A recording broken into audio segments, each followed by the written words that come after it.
Hi guys, Olive here. Here today to review I Have Some Questions for You by Rebecca Makkai. This book was published in 2023 by Viking Books, which is owned by Penguin Random House. The hardcover comes in at 448 pages. However, I read an advance e-copy of this book that I received for free for reviewing purposes through NetGalley. This is a literary novel starring a woman in her 40s named Bodhi Klein. She is a mother of two, she's separated from her husband, and she works as a podcaster in LA, but when we meet her, she's actually on her way to her old high school, her New England boarding school alma mater, where she's actually going to be teaching two different courses over a 2-week period over the course of their winter break. They call it a mini-mester. She's going to be teaching one class on film studies and another on podcasting. It's really strange for Bodhi to be back on her old campus. She has so many memories of the place, as you would imagine, but things get even weirder when one of the students in her podcasting course, for the assignment that Bodhi has given them to create a few mock episodes of their own podcast, this student decides that she wants to talk about a murder that happened on campus back in 1995. And the victim in that case wasn't just someone that Bodhi knew back in the day, it was actually her former roommate. Thalia, Keith, and Bodhi weren't necessarily friends per se, but they didn't hate each other. They were decent roommates for one another. They were cordial. And this was a very small school, so everyone knew everyone. So when Thalia was killed during their senior year, and an athletic trainer at the school, a black man who everyone liked, was convicted of her murder, it was hard on everyone at the school, including our main character. There was a lot of evidence against this man who was convicted, but especially because the case was very sloppily handled right after it happened, it's become an object of fascination online ever since. And the more that Bodhi's student looks into the details of the murder and the investigation, the more questions that Bodhi herself begins to have. A lot of that happens via flashback scenes back to Bodhi's time as a teenager at this school. It's called Granby. But there's something that a friend of hers, it's a friend that she had back in high school, they've remained friends as adults. There's something that her friend says to her that causes her to look back at all of these memories with new eyes. She's trying to figure out what she may have missed back then that could give some insight into what really happened to Thalia. Is the man who was convicted actually guilty, or did someone else do it?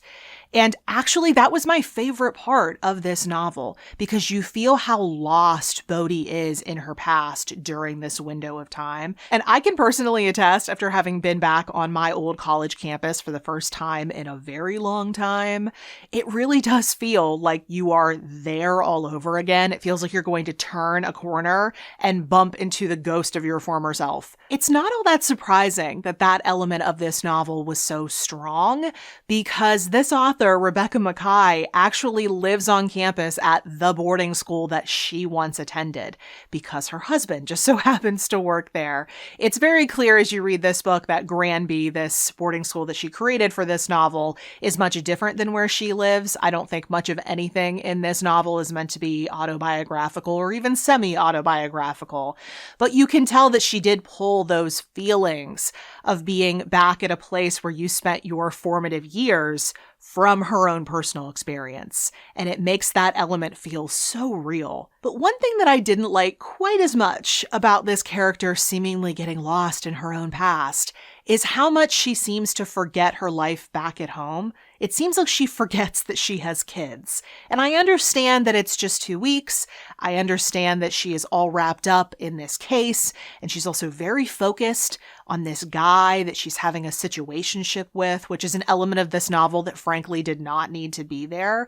But you would think that she would at least sometimes mention her kids, mention missing them, mention wanting to get back to California. But the only time she even brings up her kids is when any other character bothers to ask her, who's watching your kids while you're here? And she makes a big point that no one ever asks a man that question, and I don't think that's true. People just kind of want to know where your kids are. The answer to that question is just that her ex, the father of her kids, is watching their children back in California. a fairly simple answer to what is probably just a polite question. But her ex, there is actually a whole plot point surrounding him in this novel. He finds himself in some hot water based on previous actions. And that is a plot point that I am sad to say involves Twitter. I don't know about you, but when I am reading a novel, it's because I want lots and lots of distance from Twitter. So it was a little strange to see it pop up in this novel. And it was also strange because generally, I would say that this is a novel that is very aware of modern culture, including internet culture. But somehow, at the exact same time, this is a novel that is part of all of that, but it's also critical of it, which was interesting, but I still can't quite put a finger on what this author was trying to say. And the same thing goes for what this author was trying to say about true crime culture. As I was saying before, the main character, Bodhi, she is kind of sort of reinvestigating, I guess you could say, this murder, but all the while she's also trying to hide behind the student who's doing the true crime podcast because Bodhi doesn't want to appear to be involved, but it's clear for the reader to see how involved she is. Throughout the entire book, she is directly addressing someone who she suspects is involved. But then there are a lot of moments when Bodhi herself is harshly critical of true crime culture. She wonders to herself things like, how can people be so sure of the facts of a case when they're not involved? And what right does anyone on the outside have to get involved? But then she herself gets involved. I think what the author may have been trying to say is that all of these things, internet culture, true crime culture, they're complicated. There's a lot of gray area, and I don't even necessarily disagree with that. I just wish this author had explicitly stated that, or at least demonstrated it more effectively, because as things stand in this novel, Bodhi just looks like a hypocrite. In terms of the writing, I thought it was serviceable. There were some really good moments, and then there were some things that I definitely stubbed my toe on. Like, there are some really weird similes that the author uses. I know that's a weird thing to point out, but they just stuck out to me so much, and that kind of got in my way. But then again, because this main character is going back to her old high school, visiting with her high school friends, there's a lot of funny, quippy dialogue with them that I did really like. But the main structural issue that I had with this novel is that it is far too long. There were so many memories, so many characters to keep track of, a lot of whom were peripheral. There were details given to us at the very beginning of the novel that weren't brought up again until the very end. I typically consider myself to be someone who's fairly good at keeping track of details and characters, and I was even struggling. I think if the editor of this book had sent the author back the manuscript saying, "Great job, but you need to cut at least 50 pages. Make it work," this novel would have been made better for it. But to this novel's credit, even during the many moments when I was really ready for this book to be over, I kept going because I was invested in finding out what happened. I thought the story was interesting. I mainly liked the characters, and I didn't even think the ending was all that bad. I just wish some of the details that were provided to us very late had been mentioned at least sometime before. Overall, this was a middling reading experience. Parts of it worked, but other parts didn't. And I'm really disappointed because I wanted to love this. I thought I was going to love this.